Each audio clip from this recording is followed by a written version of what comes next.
What do you do when you shouldn't be alive? What do you do when you're a walking miracle? You tell the world your story. And who better to share it with than a 15-year-old with a heart to reach millions for the Lord? Blaine Poynor is from a small town, but he has a big mission. Most of Blaine's guests should not be alive today. They are walking miracles, saved by divine protection, to tell their story to you today, a testimony of God's amazing grace and power at work in their lives. And as the old adage goes, you can argue an opinion, but you can't argue an experience. These stories are life-changing. Open your mind and your heart to the living, breathing testimonies of God's amazing power. His miracles are alive today. Choose Different Media is proud to present Small Town Testimonies with Blaine Poynor. Blaine Poynor is an impressive 15-year-old young man with a huge heart for God from the small town of Eagleville, Tennessee. He enjoys golf, fishing, church, and time spent with his family and friends. This unsuspecting teen has big dreams in his heart and an even larger calling on his life.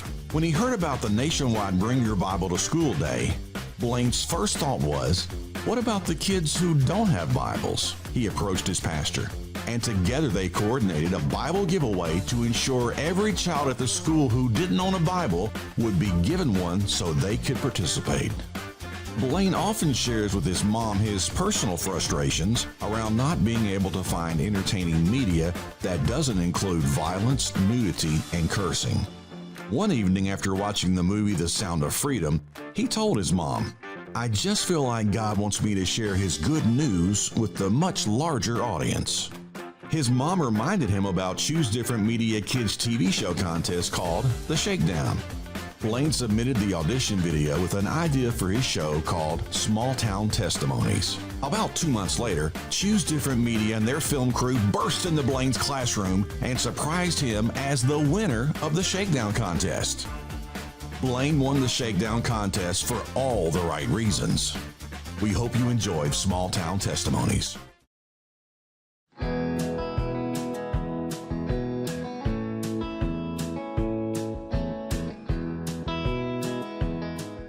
So I was thinking about it. I was watching a movie marathon, I guess, the other night, and I was like, what's my favorite movie? What's the best movie I've ever watched?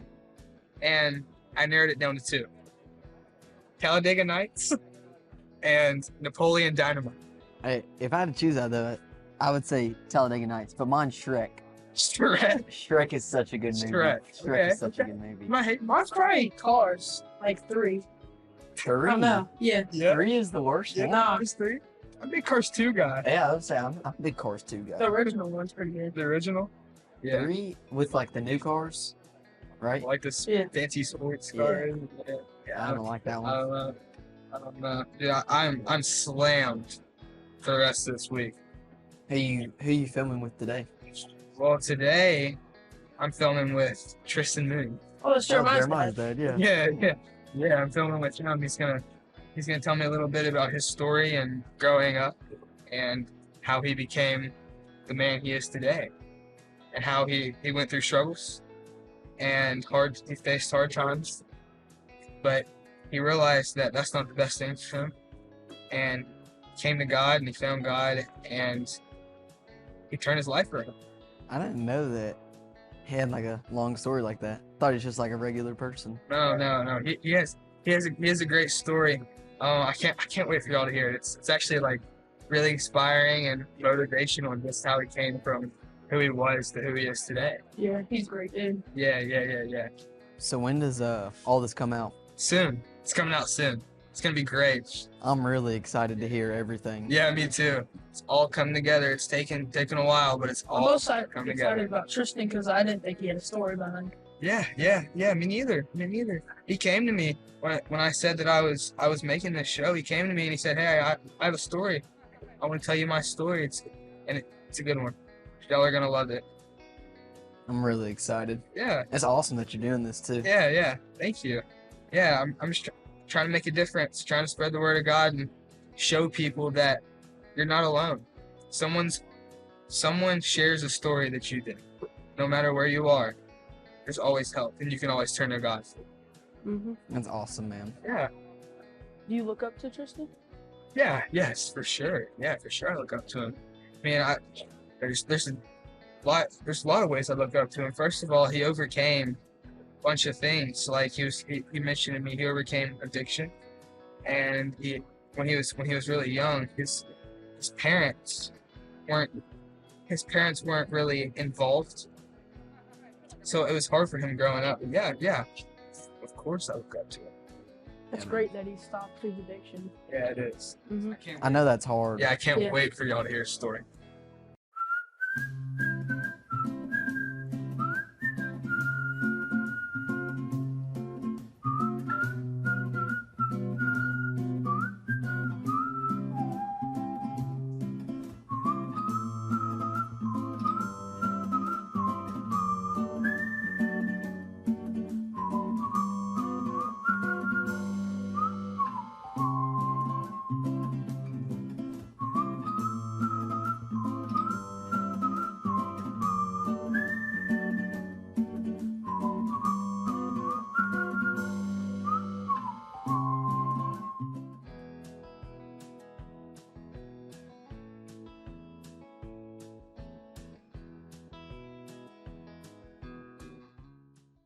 Hello everybody. I am in the beautiful Eagleville Community Church, where I attend church and have been for most of my childhood, in my hometown, Eagleville, Tennessee. Joining me today is Mr. Tristan. Thank you for coming out.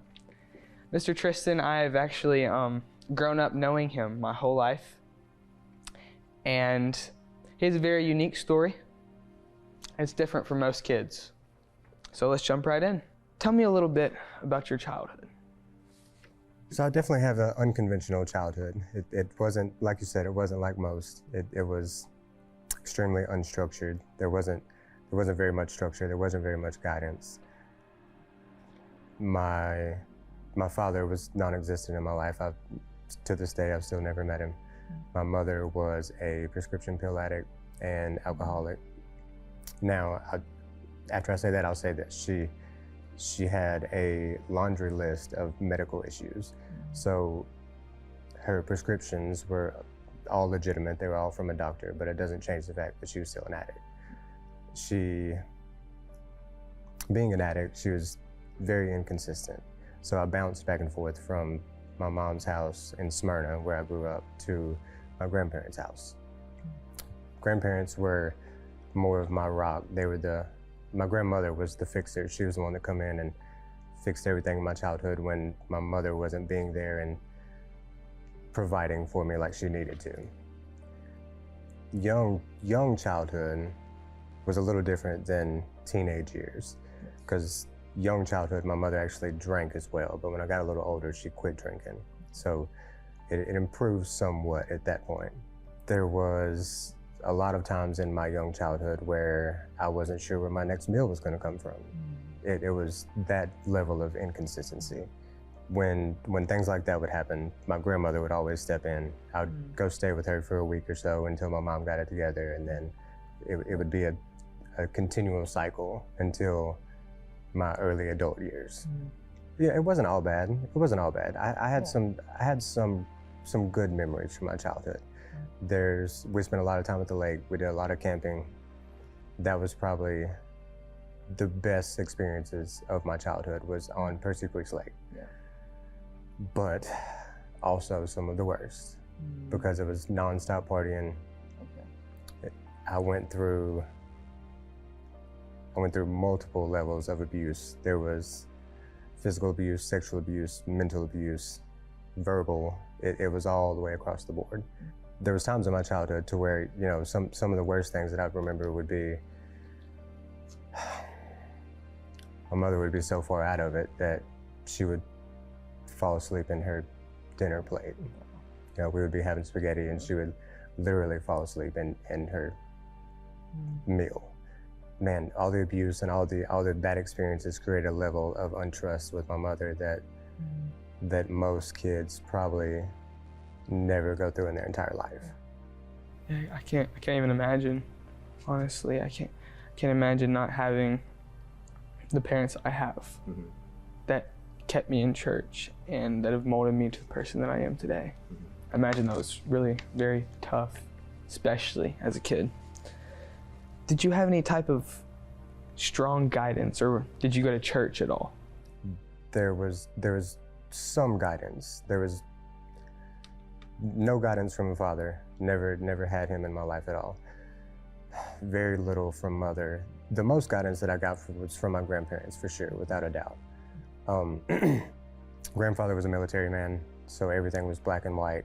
He tried the best that he could, but by the time he got his hands on me full time, I was a teenager and a lot of damage was already done. So I was kind of too far gone at that point for him to do a whole lot, really. Grandmother had a lot of guidance from my grandmother, to be honest, I did, but at the same time, she was always the fixer, she was the enabler. So she would try to point me in the right direction, but she would also fix all of my mess ups and create this situation to where I would run to her instead of actually being accountable for my own actions. Church was next to non-existent in childhood. Would you say you knew the concept of God, but you didn't understand and have a relationship with him? I knew of God. Okay. I knew of God, I didn't know the concept, and had zero relationship. Wow, yeah, that's very, very tough, very tough. As a teenager, I was wondering how that must have affected your teenage years. Man, by the time I got to teenage years, there was so much damage done that I was extremely shut off. There was no vulnerability. There was no emotional availability. There was no guidance to try to teach me life skills or coping mechanisms or how to deal with things. So that by the time I got to teenage years, I was doing nothing but worldly things. I was following the path of what my friends were doing or what I was seeing on TV or hearing in music. There was no structure. There wasn't any, this is the foundation that you need to build your life on. I didn't have that foundation. It was kind of a free-for-all, figure it out as you go kind of thing. So would you say you felt yourself grasping for something, but you never really found what that something was? For sure, most definitely. There was times I was constantly grasping for something that led into, in my early teenage years, about 16 or so, I filled that void with alcohol. And at that point, from 16 to young adult life, I was drinking pretty heavily. I mean, almost on a daily basis. It progressed really fast. So I filled that void that I was searching for with alcohol. Later on in life, there was some drugs involved, but it was mostly alcohol. Yeah, I can imagine it was tough. It was tough growing up, especially without that foundation and not very much structure. It was tough to go down the right path. It was. Because that's what was modeled to you. And I can imagine it was hard. And you hit the nail on the head right there when you said that was modeled to me. That's what I seen my entire childhood. So by the time I got to teenage years, I followed the path of what I seen my mom do, my uncle. My uncle was a raging alcoholic. We're creatures of habit. So I fell into the bad habits that I was shown as a child. Can you give me an example of a struggle during your young adult life? Young adult life was mainly all struggles, to be honest with you. So started drinking at 16, progressed into eventually dropping out of high school. Pretty much at the point that I dropped out, I was a raging alcoholic. I started working with my uncle, who was a painting contractor, and started working with him full time. He drank every day, I drank every day. It was a constant struggle. Fast forward a little bit into young adult life, as far as 18 goes, then I started losing people. I lost my grandmother who was my rock. I lost her at a pretty young age. Next after that, at 20 years old, I lost my mother. She OD'd, and her struggle with being an addict with prescription pills finally caught up to her.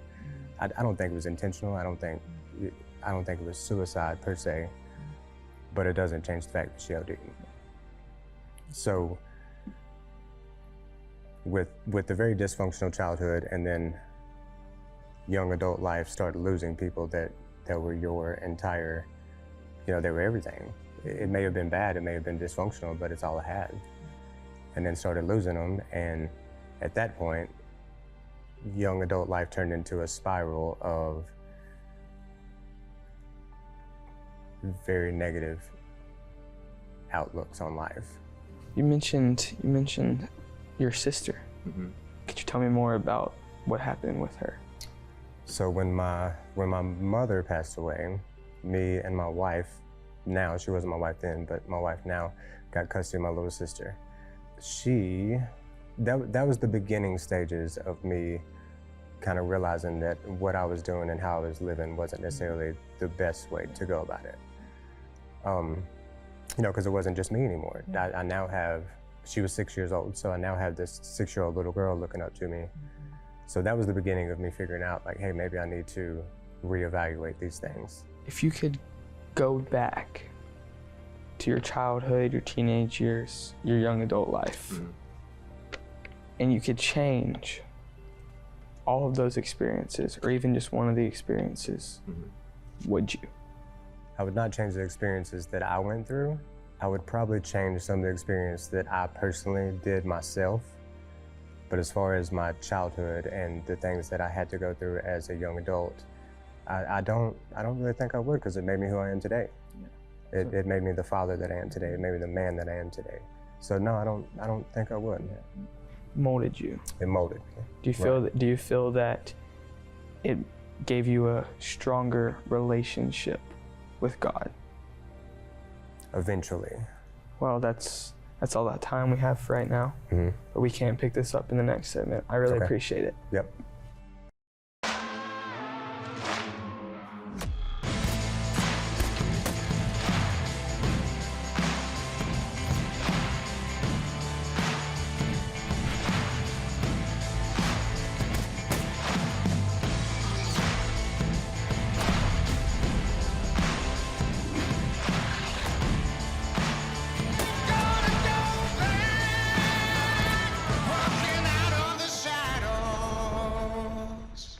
Welcome back, everybody. As you can see, we're still in the church. So let's jump right back in to where we left off. Tell me a little bit about the struggles. A little more about the struggles you faced as a young adult. Young adult was, I hadn't even really recognized my struggles yet as a young adult, to be completely honest with you. I was just getting by. It was a day-to-day struggle just to get by, to be completely honest. Like I said before, I started losing people that were very close to me as a young adult, and on top of a traumatic childhood, caused a laundry list of troubles, a laundry list of struggles. There was no life skills. I didn't know how to communicate properly. There was no emotional vulnerability, sensitivity. I was never met with any form of sensitivity. If I had, issues or anything like that, there was never any form of nurturing at all. So that affected my young adult life heavily. When I lost my mother and got my little sister is when things kind of started taking a turn and making that change to where I wanted to, not only for myself, but for somebody else that was watching me, to reevaluate my life a little bit. Yeah. Set an example. Set an example. Yes. Exactly. So, what would you say was your final breaking point? My breaking point didn't come till later on in life, to be honest. There's quite a bit from young adult struggles to breaking point. Can you tell me a little bit about that then? Yeah, of course. So So after Little Sister, I kind of started roughing out some of my edges a little bit, smoothing out some of my rough edges a little bit, and I still was nowhere near right. I was just trying to maintain for her sake, really. At this point, with the traumatic childhood, losing people, everybody pretty much that was really close to me, I had self-confidence issues. My self-worth was really, really low. I kind of thought that the life that I was living and all the struggles that I was going through was exactly what I deserved. Really, when I started reevaluating things was when my firstborn, Jeremiah, was born. And I still didn't get it right then. It still took me a couple years to really figure it out, but that's where it really started. My breaking point was right at that moment, and the opportunities in my life and the struggles that I was going through in my life all kind of lined up. So, of course, being an alcoholic come with a list of issues, also including legal issues. So years worth of legal issues ended up running into a situation in the courts to where I was either going to do a substantial amount of time in jail or do Rutherford County Drug Court program. So of course I picked Rutherford County Drug Court program. I didn't see it at the time. Looking back on it now though, it was life working out exactly the way that it needed to. So it really was. So the day that I was supposed to go get inducted into the program, my wife went into labor with Jeremiah. So ended up contacting the courts, and as long as I could provide, doctor's notes and all that, then they excused me for the birth of my son, and then moved my court date a little further back and got inducted into the program. So this is really where my life started making a turn. Got into the program. It was a really, really great program. It was intense, but it was great, and I got a lot out of it. And when I say intense, I mean it was something every day. You had to go to class every day. You had to wake up every morning and call and make sure you didn't have a drug screen. But it was also the structure that I never had. Yeah. I didn't have it in my childhood, my teenage years, my young adult life, and I thrived in that structure. So this is where it really started making a turn. And there was one person in the program, I'm not gonna say her name, but she knows who she is. She was my rock. She was my case manager, and she knew all the right things to say. She was no bull crap. You couldn't fake it,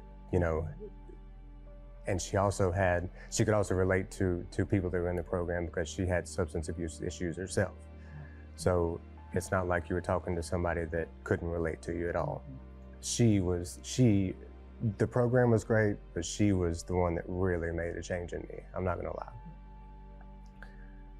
So shortly after that I was in the program for 22 months. You have to do all kinds of things before you can graduate the program. You have to satisfy all of these conditions. So I was in the program for 22 months. It was a long program. And this is where my relationship with God come in too, is, I started noticing that these things in my life weren't just happenstance. They weren't just coincidences. They were happening for a reason.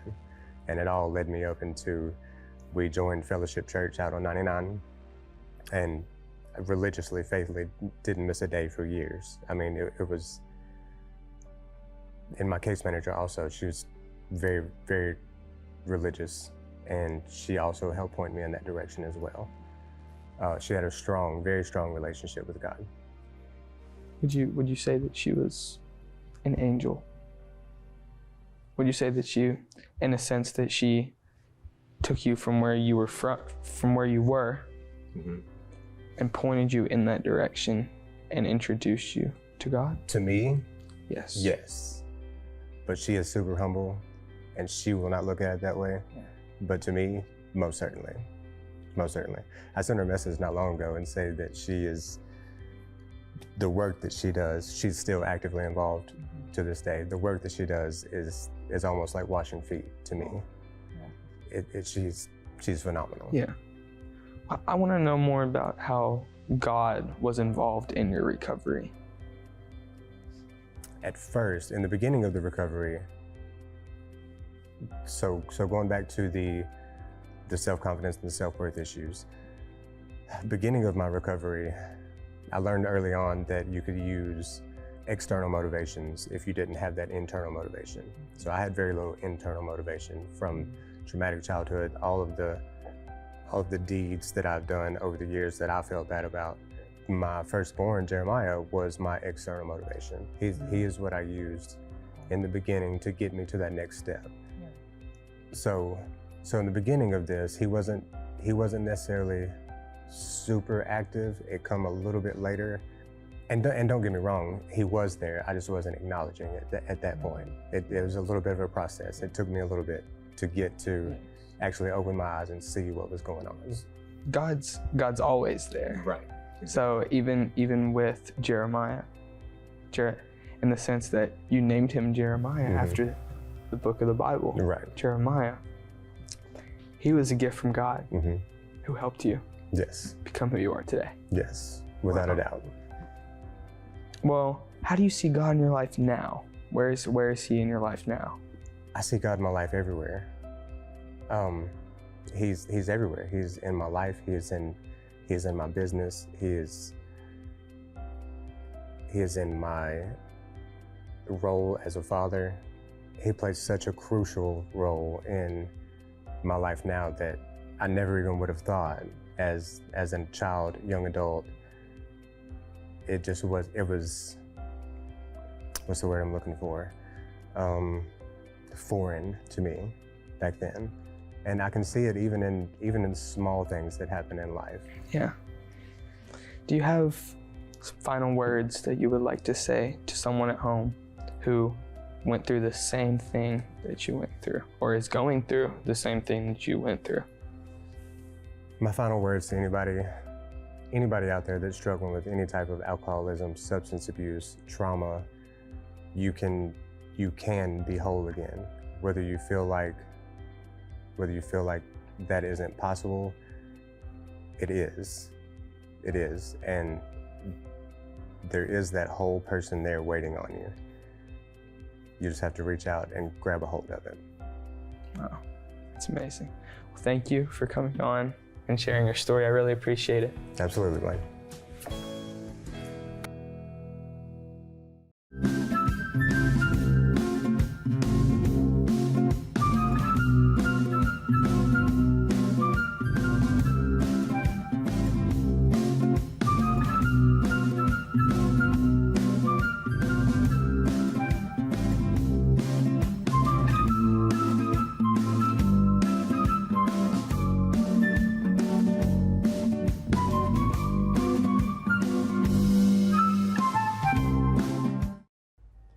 We hope you enjoyed Small Town Testimonies, brought to you by Choose Different Media.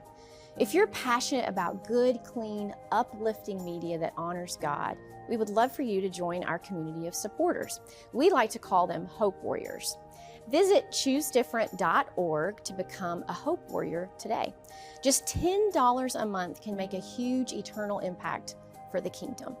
And please join us next week for more big God stories from Blaine, from his small town of Eagleville, Tennessee.